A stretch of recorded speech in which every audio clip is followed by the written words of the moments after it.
אבינו, עליו השלום. זה לא עיניים שלנו, עיני חומר. הוא נשא את עיניו ולמעלה בשמיים, במרום. איך מקבלים יצרה. רוכב ערבות, צץ ושמח. ובוא אליו נפש נקי וצדיק. לחדשה.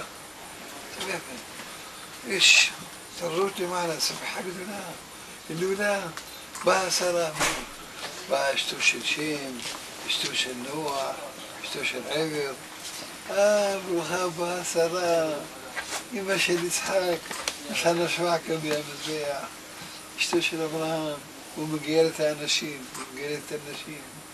נפש שנעשו בחרן. ברכים אותה, והיא צועדת, שמחה.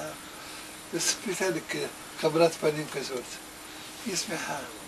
ואבינו רואה אותה, שהיא שמחה.